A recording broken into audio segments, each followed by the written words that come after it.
Hello students, today we will start unit 4th, that is atom in external field, and today our first topic is जीमन effect. Students आज हम लोगों ने study करना है जीमन effect. तो देखिए जीमन इफेक्ट हमारे पास क्या होता है। देखिए अभी तक हम लोगों ने जो थर्ड यूनिट में बात की थी ना, वहाँ पर हमने एटम को इंटरनल मैग्नेटिक फील्ड के अंदर हम लोगों ने बात की थी एटम्स की। तो वहाँ से हम लोगों ने J interaction and L coupling and S coupling वो सब कुछ हम लोगों ने स्टडी किया था। तो अब हमारे पास यूनिट 4th में हम लोगों ने बात करनी है एक्सटर्नल मैग्नेटिक फील्ड की। एटम को एक्सटर्नल मैग्नेटिक फील्ड में रखना है हम लोगों ने। तो देखिए सबसे पहले तो हमें ये पता होना चाहिए कि हमारे पास मैग्नेटिक फील्ड क्या होती है। ठीक है, अब आप लोगों को पता ही है। देखिए मैग्नेटिक फील्ड हमारे पास क्या होती है। देखिए अगर हमारे पास मान लीजिए दो मैग्नेट्स हैं, तो दो मैग्नेट्स के सराउंड में हमारे पास जो फील्ड प्रोड्यूस होगी, ऐसी फील्ड को हम लोग क्या बोलेंगे, ऐसी फील्ड को हम लोग क्या बोलेंगे, मैग्नेटिक फील्ड।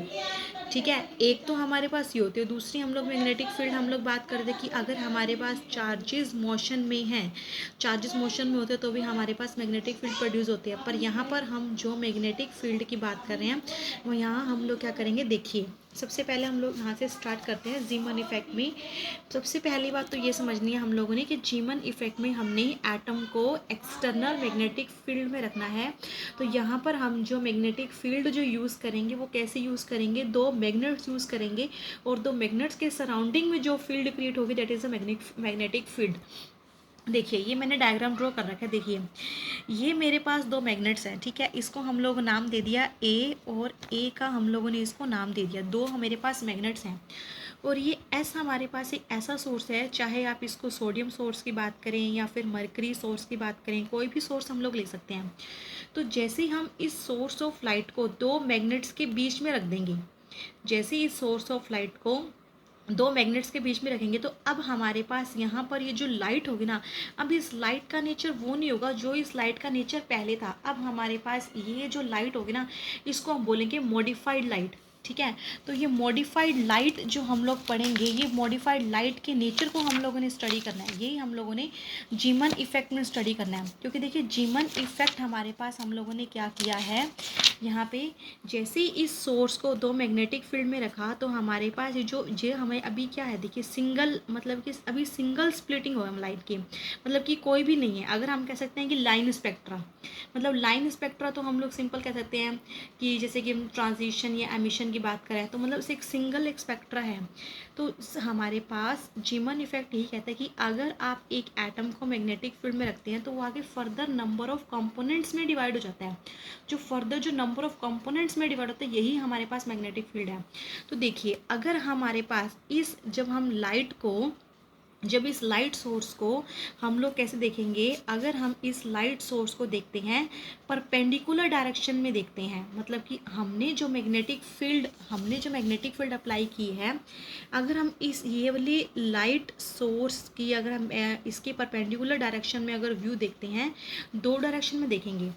एक तो अगर हमारे पास ये लाइट का जो व्यू है, हमारे पास जो अप्लाइड मैग्नेटिक फील्ड है उसके पैरेलल में, देखिए यहाँ से देखेंगे हम लोग इसके पैरेलल में। अब देखिए इसके पैरेलल में कैसे दिख रहा है कि देखिए मैग्नेटिक फील्ड के बीच में ना हम लोगों ने यहाँ पे होल कर रखा है। ये होल इसीलिए कर रखा है ताकि इसके पैरेलल वाला व्यू देख सकें, और नीचे हम लोग देखेंगे इसके परपेंडिकुलर। अब बेसिकली हम लोग क्या करेंगे, यहाँ पे ना एक कैमरा लगा देंगे, तो कैमरे से ना हमें सारा के सारा व्यू दिखेगा कि हम लोगों ने क्या ऑब्जर्व करना है। हमने परपेंडिकुलर डायरेक्शन में हम लोग ऑब्जर्व करना चाह रहे हैं, या फिर हमारे पास क्या है, या तो परपेंडिकुलर डायरेक्शन में ऑब्जर्व करना चाह रहे हैं, या फिर हमारे पास क्या है, किसकी बात कर रहे हैं, पैरेलल व्यूज़ की बात कर रहे हैं।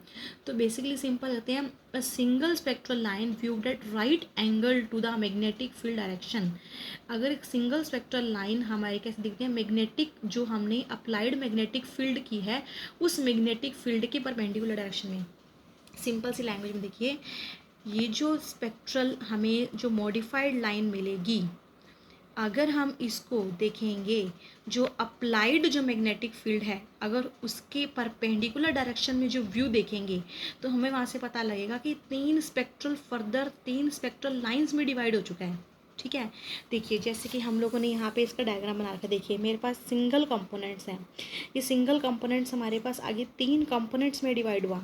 ये कैसे डिवाइड हुआ? जब हमने इसको एक्सटर्नल मैग्नेटिक फील्ड में रखा। तो सिग्मा सिग्मा और पाई, अभी ये चीज़ क्या है सिग्मा सिग्मा और पाई, अभी हम लोग पढ़ेंगे। पहले हम लोग देखिए इसके डेफिनेशन लिखते हैं। देखिए मैंने क्या लिखा है, a light source giving line spectrum is placed in an external magnetic field. The spectral lines emitted by the atoms of source are split into number of polarized component. ठीक है, तो ये वाले जो हमारे पास कंपोनेंट्स हैं, ये कंपोनेंट्स हमारे पास कैसे होते हैं? पोलराइज्ड कंपोनेंट्स होते हैं। तो मैंने सिंपल लिखा है, अगर हमारे पास एक लाइट सोर्स है, जो लाइट सोर्स जो लाइन स्पेक्ट्रम देता है, जैसे ही उसको एक्सटर्नल मैग्नेटिक फील्ड में रखेंगे तो उसकी स्पेक्ट्रल लाइंस हमारे पास कैसे हो जाएंगी? आगे फर्दर कंपोनेंट्स में डिवाइड हो जाएंगी। बस इसी को बोलते हैं मैग्नेटिक फील्ड। ठीक है, अब हम लोग इसके बारे में पढ़ते हैं। देखना ये सिग्मा पाई और सिग्मा क्या है। देखिए मैंने सिंपल हमारे पास लिखा है, देखिए यहाँ से देखिए हमारे पास सिंपल वर्डिंग में हम लोगों ने मैंने यहाँ पे डिस्क्राइब किया है। देखिए a singlet spectral line viewed at right angle to the magnetic field direction is split into 3 plane polarized component। यहाँ पे स्टूडेंट्स यही इसकी मैं एक्सप्लेनेशन कर रहे हैं हम लोग, जो हम लोगों ने पढ़ा ना सिग्मा पाई और सिग्मा ये क्या चीज़ है, वही चीज़ पढ़ना। देखिए a singlet spectral line viewed right angle to the magnetic field direction, हम लोगों ने कैसे ये 3 कंपोनेंट्स हमारे पास कब दिखते हैं? जब इस स्पेक्ट्रल लाइन को कैसे देखा जाता है? Right angle to the magnetic field अगर हम देखते हैं तो हमारे पास देखिए एक तो हमारे पास बनता है a central unshifted line with electric vibration parallel to magnetic field called pi component. देखिए ये हमारे पास जो पाई कंपोनेंट होता है ना, ये अनशिफ्टेड होता है। अनशिफ्टेड का मतलब समझ रहे हो? देखो ये ऐसे कैसे बिल्कुल सेंटर हमें हमारे पास आ गया पाई, और इसके बिल्कुल साथ में बिल्कुल सिग्मा सिग्मा कंपोनेंट्स होते हैं। तो ये पाई कंपोनेंट्स ऐसे होते हैं, that is a central unshifted, और ये हमारे पास होता है parallel to the electric vibration parallel to magnetic. और इस वेक्टर की इसकी हमारे पास ये देखिए पोलराइज्ड कंपोनेंट है ना, क्यों पोलराइज्ड कंपोनेंट में हम जब इसकी इलेक्ट्रिक वेक्टर वाले कंपोनेंट की बात करेंगे तो इसका जो इलेक्ट्रिक वाला जो कंपोनेंट होगा ना वो पैरेलल टू मैग्नेटिक फील्ड होगा। ठीक है, और हमारे पास फिर 2 लाइंस होंगी हमारे पास सिग्मा, ये दोनों लाइंस हमारे पास पाई से बिल्कुल इक्वल डिस्टेंस पे होती है दोनों के दोनों। और जो सिग्मा का इसका जो इसका जो इलेक्ट्रिक वेक्टर कंपोनेंट होता है, क्योंकि ये पोलराइज्ड है तो इसके इलेक्ट्रिक वेक्टर कंपोनेंट की बात करेंगे, और इसका इलेक्ट्रिक वेक्टर वाला जो कंपोनेंट होता है वो हमारे पास perpendicular to the magnetic field होता है। बिल्कुल सिंपल है। पाई है हमारे पास अनशिफ्टेड कंपोनेंट, इसका इलेक्ट्रिक फील्ड कंपोनेंट हमारे पास पैरेलल टू होता है मैग्नेटिक फील्ड के, और इन दोनों का हमारे पास होता है perpendicular to the magnetic field. देखिए ये बिल्कुल सिंपल सी वर्डिंग में हम लोगों ने ले सका है। देखिए नेक्स्ट लिखा है the 2 other lines equally displaced on either side with electric vector vibrating perpendicular to the magnetic field called sigma components। तो यहाँ से आई होप आपको क्लियर हो गया होगा कि पाई कंपोनेंट्स क्या होते हैं, सिग्मा कंपोनेंट्स क्या होते हैं। तो बस यही है हमारे पास। तो थोड़ा सा मैं ब्रीफ में बता रही हूँ। जीमन इफेक्ट हमारे पास क्या है, इसको हम लोग एक्सटर्नल मैग्नेटिक फील्ड में रखते हैं, और एक्सटर्नल मैग्नेटिक फील्ड में रखने के बाद हमारे पास लाइंस का जो है इस तरह से सप्लेशन हो जाता है, और ये सप्लेटिंग में हमारे पास सिग्मा क्या रिप्रेजेंट करता है, पाई का रिप्रेजेंट करता है, मैंने आपको ये बता दिया। नेक्स्ट हम लोग पढ़ते हैं, एक होता है हमारे पास एनोमलस जीमन इफेक्ट। देखिए एनोमलस जीमन इफेक्ट में हमारे पास क्या होता है, एक तो इसमें हम वीक मैग्नेटिक फील्ड की बात करते हैं, और इसमें नंबर ऑफ कंपोनेंट जो होते हैं, देखो मोर देन 3 कंपोनेंट्स होते हैं। जैसे नॉर्मल में हम लोगों ने पढ़ा ना 3 component sigma pi and the sigma, पर इसमें हमारे पास 3 से ज़्यादा होते हैं, तो इसमें अनोमलस जीमन इफेक्ट की बात करते हैं। और भी इसकी खासियत हमारे पास क्या होती है, अब इसका हमारे पास नेम में क्या डिफरेंस है। देखिए एक होता है नॉर्मल और एक होता है अनोमलस। देखिए क्योंकि नॉर्मल जीमन इफेक्ट जो होता है ना वो हम क्लासिकल थ्योरी के अकॉर्डिंग पढ़ते हैं, तो इसलिए इसको नॉर्मल बोलते हैं, पर अनोमलस जीमन इफेक्ट को हम लोग क्लासिकल के अकॉर्डिंग नहीं पढ़ सकते हैं। अनोमलस जीमन इफेक्ट में हम लोग जो पढ़ते हैं, हम लोग इसमें अप्लाई करते हैं, हम लोग इसमें बात करते हैं क्वांटम मैकेनिक्स की, इसीलिए इसको बोलते हैं एनोमलस जीमन इफेक्ट। ठीक है, तो और इसमें हमारे पास सच टाइप ऑफ इफेक्ट इसका हमारे पास क्या बोलेंगे, इसको बोलते हैं एनोमलस जीमन इफेक्ट। थोड़ा सा इसका एक डायग्राम और बता देती हूँ। देखिए हम लोगों ने अभी एक वीडियो मैंने अपलोड की थी, उस वीडियो में हम लोगों ने फाइन स्ट्रक्चर पढ़ा था D1 और D2 का। तो अगर आपको याद होगा, थोड़ा सा बता देती हूँ मैं आपको। देखो D1 हमारे पास क्या था, इस तरह से ट्रांजिशन दे, देखिए 2p 1/2 से अगर हमारे पास 2s 1/2 जाता है तो इसको बोला था D1 लाइन। और अगर हमारे पास 2p 3/2 से हमारे पास गया था 2s 1/2, तो इसमें हमने बोला था D2 लाइन्स। तो वही हम लोग कर रहे हैं। देखिए अब देखिए एनॉमलस जीवन इफेक्ट में, एनॉमलस जीवन इफेक्ट में हमारे पास क्या होता है, जब इसको वीक मैग्नेटिक फील्ड में रखेंगे तो D1 लाइन हमारे पास देखिए 4 में फर्दर स्प्लिट हो जाती है, sigma, pi, pi and sigma. और सिग्मा क्या होता है, पाई क्या होता है, ये हम लोग पढ़ चुके हैं, ये सिग्मा और पाई क्या होता है। और D1 लाइन्स क्या होती हैं, ये भी आपको बता दिया कि कैसी होती है। ये होती है D1 लाइन्स और ये होती है D2 लाइन्स। जिनको नहीं समझ आएगा D1 और D2, वो अपना वो लेक्चर देख लेंगे, D1 और D2 का फाइन स्ट्रक्चर ऑफ सोडियम।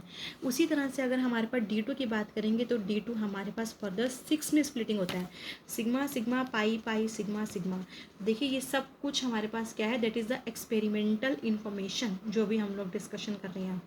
ठीक है, तो ये जस्ट एक डेफिनेशन दी है। अगर आपके पास 2 नंबर में आता है तो आप लोग एनॉमलस जीवन इफेक्ट की डेफिनेशन लिख के दे सकते हैं और साथ में ये बता सकते हैं कि एनॉमलस जीवन इफेक्ट में बहुत ही इंपॉर्टेंट है स्टूडेंट्स, जो मैं आपको ये बता रही हूँ, ये आपकी मॉडर्न वाली बुक में या फिर किसी भी नहीं दिया हुआ है। ये जो टॉपिक है, ये मैं टॉपिक आपको MSc की बुक्स है, राजकुमार की बुक है, उसमें से मैंने आपको करवाया। अगर कोई भी स्टूडेंट रेफरेंस लेना चाहे तो वहाँ से ले सकता है, तो वहीं से मैंने आपको करवाया। तो आप लोग ये वहीं से ही स्टडी करेंगे कि इस तरह से हमारे पास स्पेक्ट्रा है।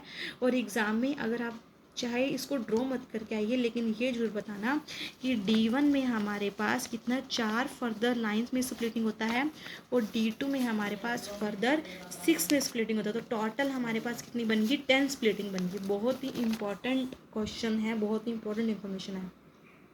तो बस आज के लिए इतना ही है हमारे पास। नॉर्मल और एनॉमलस की जस्ट हम लोगों ने डेफिनेशन पढ़ लिया है, उसके बाद जस्ट हमने नॉर्मल और एनॉमलस के फिर हम क्या करेंगे, इसके डेरिवेशन से पढ़ेंगे एक बार। मोस्टली इंपॉर्टेंट था हमारे पास इसकी डेफिनेशंस को अच्छे से समझना।